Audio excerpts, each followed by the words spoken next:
नमस्कार। आज हम बात करेंगे कि जिस तरीके से पुलिस को बीएनएस और बीएनएसएस के तहत बहुत सारे पावर और अधिकार दे दिए गए हैं, उसी तरह अगर पुलिस आपके साथ गलत करती है तो आम जनता पुलिस के विरुद्ध कैसे कार्रवाई कर सकती है। क्योंकि आपने देखा कि बीएनएस और बीएनएसएस के तहत पुलिस को अनलिमिटेड पावर दे दी गई है। पुलिस बिना वारंट के आपको डिटेन भी कर सकती है और बहुत सारे ऐसे प्रावधान बना दिए गए हैं जिसके अंतर्गत अगर आप कानूनी रूप से जानकार नहीं होंगे या आप जागरूक नहीं होंगे तो शायद आप अपनी रक्षा भी नहीं कर पाएंगे। क्योंकि आप जानते ही हैं कि भ्रष्टाचार एक ऐसी समस्या है जो कि हर जगह घर कर गया है और इस भ्रष्टाचार रूपी दानव से हर व्यक्ति परेशान है। इसलिए अपने आप को कानूनी रूप से सशक्त बनाना और जागरूक होना अत्यंत आवश्यक है। मैंने बहुत सारे ऐसे वीडियो YouTube पर देखे जिसमें गलत जानकारियां दी गई हैं, जिसमें कुछ BNS के और BNSS के सेक्शंस बताए गए हैं जिस सेक्शन में उस तरह का कोई प्रावधान नहीं दिया गया है, लेकिन लोगों ने वीडियो बना कर डाला है कि आप कैसे पुलिस से लड़ सकते हैं, कैसे आप पुलिस से अपना अधिकार ले सकते हैं। जब अचानक से ये वीडियो मेरे सामने पॉपअप हुआ तो मैंने इसको देखा। देखने के बाद मुझे महसूस हुआ कि इसमें तो बहुत सारी खामियां हैं, चीज़ों को ठीक तरीके से प्रस्तुत नहीं किया गया है। मैं हमेशा एक बात कहती हूँ, इसको आप ध्यान रखिएगा कि कभी भी कोई भी व्यक्ति जब केस या मुकदमा लड़ता है या कोर्ट या कचहरी जाता है तो उसके लिए सबसे महत्वपूर्ण बात ये हो जाती है कि अपने ही वकील से वो अपनी सुरक्षा कैसे कर सकता है। जब तक आप जागरूक नहीं होंगे, आप लीगली किसी चीज़ को नहीं जानेंगे, तब तक वही बात हो जाएगी अधजल गगरी छलकत जाए। जब किसी को आधा ज्ञान होता है तो वो आधा ज्ञान आदमी के विनाश का कारण बनता है। इसलिए जब तक किसी चीज़ के बारे में पूरी तरीके से समझिए नहीं, तब तक उसमें आगे प्रोसीड मत करिए। और अभी के जो कानून आए हुए हैं उसके तहत मैं एक चीज़ आप लोगों को क्लियर कर देना चाहती हूँ, क्योंकि मैं कभी भी कोई चीज़ को अपना लाइक और कमेंट बढ़ाने के लिए या व्यूज़ बढ़ाने के लिए नहीं बना रही हूँ। मैं इसलिए बना रही हूँ ताकि आप लोगों को मैं सही दिशा दे सकूँ। अब जो नया कानून आया है इसमें आपकी सुरक्षा केवल एक जानकार और अच्छा वकील ही कर पाएगा। यूट्यूब के इतने सारे वीडियोज़ हैं जो दिग्भ्रमित करते हैं और इस दिग्भ्रमित करने वाले वीडियो पर ज़्यादा आप विश्वास भी नहीं कर सकते हैं, यह आपके लिए हानिकारक सिद्ध होगा। आपको पता ही होगा, पहले किसी भी व्यक्ति को बुलाने के लिए पुलिस फ़ोन कर देती थी और वो डर से थाने चला जाता था या फिर वकील से बात करके कंसल्ट करने लगता था। आपको 41A के नोटिस के बारे में भी पता होगा। 7 साल से कम की सज़ा होने पर 41A का नोटिस दिया जाता है और उसके बाद पुलिस उन्हें पूछताछ के लिए बुलाती है। पहले बिना 41A के नोटिस के भी लोगों को डिटेन कर लिया जाता था और बुलाया जाता था। यही 41A के नोटिस का प्रावधान अब भारतीय नागरिक सुरक्षा संहिता की धारा 35(3) में कर दिया गया है। 35 के सब क्लॉज 3 में प्रोविज़न किया गया है कि किसी भी व्यक्ति को बुलाने के लिए, पूछताछ के लिए पुलिस बुला सकती है और किसी भी मेल या फिर व्हाट्सएप के द्वारा भी उन्हें एक नोटिस दे सकती है ताकि वो आकर के आगे की कार्रवाई में आपका सहयोग करें।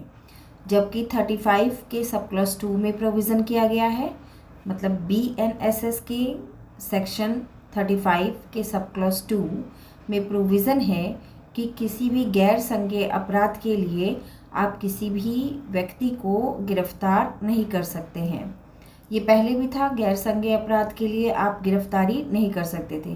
तो ये वही नियम है जो पहले था और अभी आपका सेक्शन चेंज करके आपको ये बताया गया है कि आप कैसे आगे इसमें, मतलब पुलिस आपको बुलाने से पहले 41A का नोटिस देती थी, अब 35 के सब क्लॉज 3 का आपको एक नोटिस भेजेगी।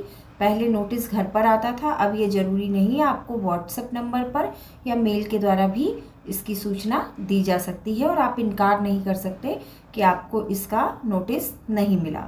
तो बिना नोटिस के अगर पुलिस बुलाए तो आप विरोध कर सकते हैं कि मैं उपस्थित नहीं होऊंगा, पहले आप मुझे नोटिस दीजिए। तो ये बात आपको क्लियर हो गई होगी। देखिए, पहले तो आप लोगों को पता ही है कि सुप्रीम कोर्ट का एक गाइडलाइन जजमेंट है ललिता कुमारी वर्सेस स्टेट ऑफ यूपी, जिसमें सुप्रीम कोर्ट ने कहा था कि पुलिस अधिकारी का ये कर्तव्य है कि उसके पास अगर कोई शिकायत आती है तो उसे एफआईआर दर्ज करना ही होगा। लेकिन अभी आपने देखा है कि एफआईआर दर्ज करने के लिए 14 दिन का जो टाइम ड्यूरेशन है वो बना दिया गया है। मतलब पुलिस 14 दिन इंक्वायरी सेटअप करेगी, उसके बाद अपनी रिपोर्ट देगी और उसके बाद ही देखा जाएगा कि इसमें एफआईआर दर्ज किया जाएगा या नहीं किया जाएगा। मुझे भी ये लगता है कि ये गलत है, इसे बदल देना चाहिए, क्योंकि पहले भी एफआईआर दर्ज करने में कितनी दिक्कतें आती थी, आप लोग जानते ही हैं, कितनी समस्याओं का सामना करना पड़ता था। और अब तो अगर मामला बनता भी है तो पुलिस आपसे 14 दिन का समय लेगी। देखिए, फिर भी बीएनएस में कुछ ऐसे प्रावधान किए गए हैं जिससे आप अपनी रक्षा कर सकते हैं। पुलिस अगर आपको गैर कानूनी तरीके से हिरासत में लेती है तो बीएनएस की धारा 258 के तहत आप पुलिस को 7 साल तक की सज़ा करवा सकते हैं। पुलिस आपको बिना किसी कारण के किसी भी निर्दोष व्यक्ति को अवैध तरीके से हिरासत में नहीं रख सकती है।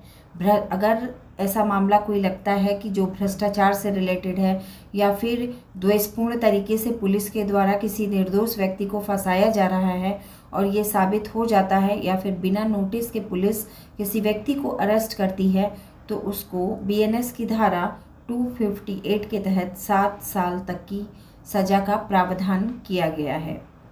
बीएनएस की धारा 256 में ये प्रावधान किया गया है कि किसी व्यक्ति को दंड से बचाने या उसकी संपत्ति को जब्त होने से बचाने के इरादे से यदि कोई लोक सेवक द्वारा कोई गलत अभिलेख तैयार किया जाता है या फिर इस तरह का कोई कृत्य किया जाता है जिससे किसी निर्दोष व्यक्ति को फंसाया जाता है और किसी जो दोषी है उसको बचाया जाता है, तो इसके तहत भी आप पुलिस पर कार्रवाई सेक्शन 256 के तहत कर सकते हैं।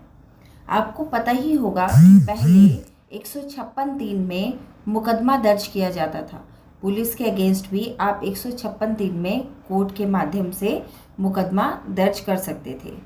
अब इसी मुकदमे को बदल दिया गया है, ये 199 और बीएनएस के सेक्शन 198 के तहत दर्ज किया जाएगा। इसमें एक ये कर दिया गया है कि 14 दिन की रिपोर्ट देना ज़रूरी होगा। तो पुलिस इसमें चाहे तो भ्रष्टाचार कर सकती है। आप चाहें भी कि पुलिस इसमें इमीडिएटली एफआईआर दर्ज करे तो पुलिस ये साफ कह सकती है कि हम इसमें इमीडिएटली एफआईआर कैसे दर्ज करें, जबकि हम प्रोविज़न तो ये कर दिया गया है कि इसमें 14 दिन की इंक्वायरी सेटअप होगी, उसके बाद ही एफआईआर होगा। तो बहाने तो कुछ भी बनाए जा सकते हैं। इसमें एक आप लोगों को पता होगा कि जब हम एफआईआर दर्ज करते थे और एफआईआर दर्ज करने जाते थे और थाना उस एफआईआर को नहीं लेता था तो हमें एक एसपी को लिखित सूचना देनी होती थी। अब भी वही प्रोविज़न है, 173 के सब क्लॉज 4 में प्रोविज़न किया गया है कि एसपी को डाक के द्वारा सूचित करना होगा कि थाना प्रभारी हमारा मुकदमा नहीं ले रहे हैं या दर्ज करने से मना कर रहे हैं। पहले ये था कि आप फिजिकली उपस्थित होकर दें या डाक के द्वारा भेजें, लेकिन अभी बीएनएसएस के सेक्शन 173 के सब क्लॉज 4 में ये प्रोविज़न कर दिया गया है कि आप एसपी को डाक के द्वारा सूचित करेंगे। हालांकि ये भी इसमें लिखा जा सकता था कि आप फिजिकली अपीयर करके भी कर सकते हैं, लेकिन इसमें पर्टिकुलर डाक शब्द का इस्तेमाल किया गया है। तो अगर आपका थाना नहीं सुनता है तो आप बीएनएसएस की धारा 173 के सब क्लॉज 4 के तहत आप एसपी को डाक के द्वारा अपनी समस्या लिखकर भेज सकते हैं कि थाना जो है वो कोऑपरेट नहीं कर रहा है, अपराध गंभीर है, उसके बाद भी थाने के द्वारा संज्ञान नहीं लिया जा रहा है। तो इस एक सेक्शन का भी प्रयोग करके आपको अगर पुलिस परेशान करती है तो आप रेमेडी पा सकते हैं। एक और धारा है जो कि आपको अगर पुलिस परेशान करे तो आप उस धारा का प्रयोग कर सकते हैं। बीएनएस की धारा 35 के सब क्लॉज 7 में ये प्रोविज़न किया गया है कि कोई भी व्यक्ति जिसमें कोई भी ऐसी सज़ा जिसमें 7 साल से कम के सज़ा का प्रावधान है, अगर कोई मतलब अधिकारी आपको अरेस्ट करता है, जैसे पहले क्या होता था कि आप पार्क में गर्लफ्रेंड बॉयफ्रेंड बैठे हैं तो कोई भी एएसआई रैंक का या फिर कोई भी कांस्टेबल आके पकड़ लेता था, अरेस्ट करके थाने ले जाता था। अब क्या कर दिया गया है कि जिसमें 3 साल तक से कम की सज़ा है तो पुलिस आपको डिटेन तभी कर पाएगी जब उसमें इंस्पेक्टर या सब इंस्पेक्टर रैंक के अधिकारी के द्वारा उसमें परमिशन लिया गया होगा। मतलब कोई कांस्टेबल या एएसआई रैंक का जो भी पुलिस अधिकारी होगा वो आपको अरेस्ट नहीं कर सकता है। इसमें इंस्पेक्टर और सब इंस्पेक्टर की परमिशन ज़रूरी होगी। एक बात देखिए, बहुत क्लियरली मैं आप लोगों को बता देना चाहती हूँ, इसमें मुझे छुपाने की कोई ज़रूरत नहीं है। पुलिस के पावर्स नो डाउट बहुत बड़े हैं और जो आपको रेमेडी मिली है वो लगता है कि लिमिटेड है। और इसमें आपको वकील, अगर आप किसी तरीके से इस तरह के मामले में फंसते हैं तो एक उचित वकील की सलाह ज़रूर लीजिएगा, क्योंकि वकील ही आपको मझधार से बचाएंगे। पहले भी बचाते थे, लेकिन अभी थोड़ी समस्या क्या हो गई है कि चीज़ें थोड़ी सी बदल गई हैं। टेक्निकल चीज़ों का ज्ञान जितना अच्छे से पुलिस को होता, वकील को होता है, उतना अच्छे से शायद किसी को नहीं होता है। तो वो जो टेक्निकल पॉइंट्स होते हैं, उन टेक्निकल वर्ड को या फिर इसी लॉ के कुछ पॉइंट्स को, धाराओं को बदल करके जो वकील होते हैं वो आपकी रक्षा सुरक्षा करते हैं। तो भगवान के साथ साथ डॉक्टर पे भी विश्वास रखिए और एक अच्छे वकील पर भी विश्वास रखिए जो आपकी बुरे समय में मदद करेंगे। आशा करती हूँ कि जो कुछ सेक्शन मैंने आपको बताया है वो आपके जहन में रहेगा और आपको ज़रूर कहीं ना कहीं मदद करेगा। तब तक के लिए नमस्कार।